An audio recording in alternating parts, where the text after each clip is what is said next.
Good morning, audio chit chat. Glue number two. As you can see, I had a pretty long weekend.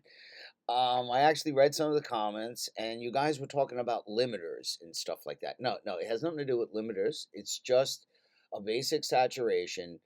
Uh, to give you an example of what a console does. So let's start with that. This was all supposed to be in one video, but I figured I'd chop it up. So this is video two of video three in a three-part video. Okay. So look, how many of you have channel strips? I'm sure that everybody's hand is up. How many of you have analog style channel strips? I'm sure you probably got one of those too somewhere in there. So let's start with the analog channel strip because the console is analog, right? And basically, I'd like you to pick one channel strip, just one, okay? There are a couple kinds of channel strips, one that just mimic one channel in a console, and then there are some like Brainworks and CLA on Waves that mimic, well not mimic, make a, a, a, a they make every channel strip from a console because not all channel strips from a console or any console is exactly the same. Some might need caps, some might have a shitty fader, some might have some inconsistencies. And that's really a great emulation because, like I said, if you have one that only does one channel, this might give you, I don't know, a weird response. But I'll be honest with you, it works. No one will know the difference. So let's start with Brainworks SSL-J because I use that because I have a summing mixer from SSL, an X-Rax, and when I use that, uh, this channel strip plugin kind of goes with that. Basically, it's from the same, eco. But at the end of the day, you could pick anything: API, Neve, PV, Weavy, whatever the hell you like. There's no rules on that. So, first thing I want you to do is if you're using a Brainworks plugin, basically put the channel strip on every channel. Every channel.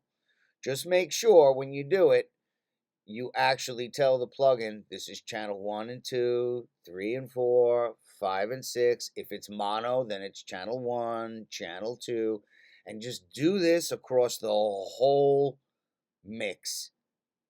Just bang it out. Even on the master bus, you could kind of leave out the master bus, really.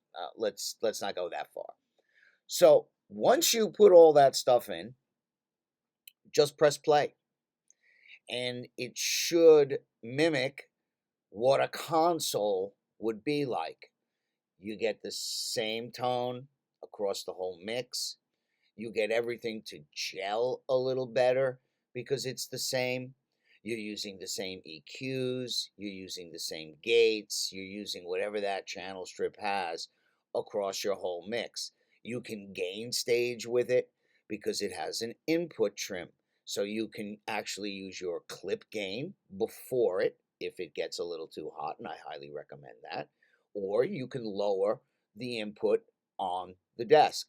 If something is too low, you can use the clip gain to get it a little higher, or, like I was saying with the console, you use the gain. Remember, more you use, more noise it should have, because that's what consoles have. They have noise.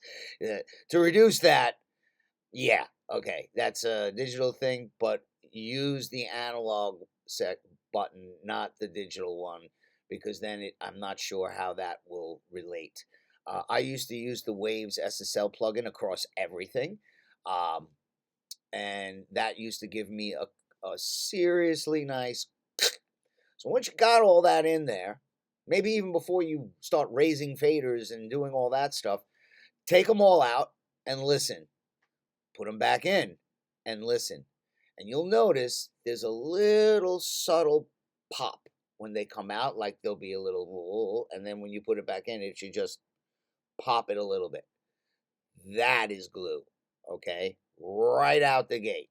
So you'll be able to use the same EQs, you'll be able to use the same filters, the gates, the compressors, you'll be able to use the fader, the input trim.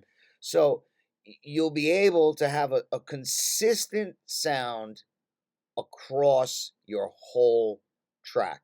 Now, obviously, you don't need to add the EQ or do whatever. You can add something else after because when you use analog, you make an insert. But with some of these plugins, they don't have inserts.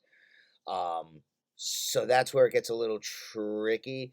I believe the Chris Lord Alge does have inserts, so you can insert something in there, but you have to have the Wave plugin in order to add the insert. So if you don't have a Wave plugin that you want to add in there, you just don't have access to third-party plugins.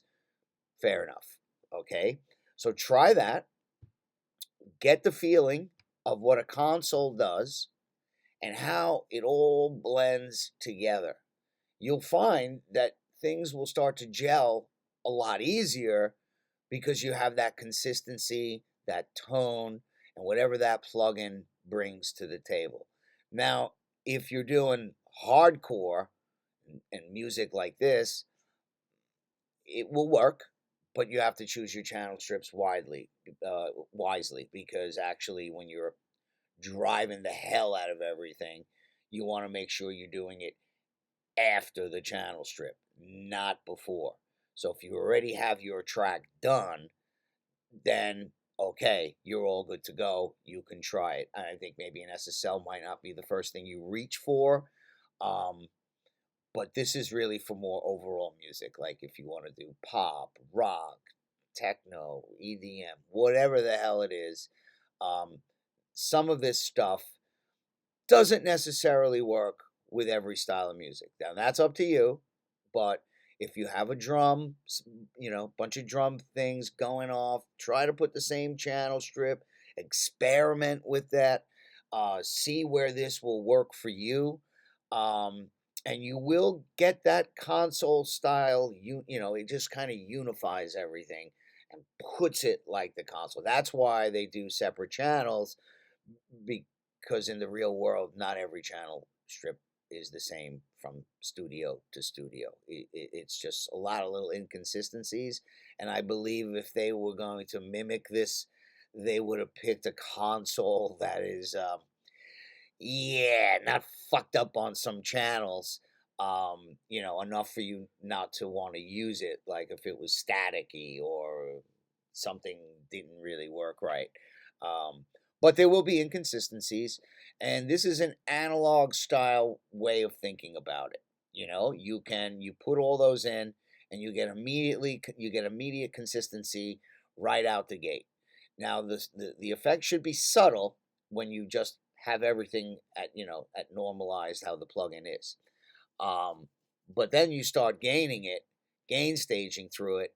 Before you know it, the plugins will start to push back, because that is basically the essential bit of glue. When you're mixing analog, it's not this digital. It should be pushing back and forth, because the analog absorbs the sound, and you get that cohesive glue, I guess, if that's what you guys want to call it. This is just one way. I'm going to get to the next way, and I hope you guys can try some of this stuff out. It could be subtle, but when you accumulate all these things together with extra plugins and volume and stuff like this, you will notice that there will be some of this analog style glue, this tone that goes across your whole entire mix without really thinking too much. You don't want to think too much. You just want to listen with your ears and make good decisions. So if this helps you out, have a try. It's something that's not new, but since I was talking about it and you guys were kind of asking me some questions, I figured I'd throw this at you. Audio Chit Chat, glue number 2. Number 3 is coming. Get ready. Like, dislike, subscribe. tell me I'm full of shit. All right, there you go.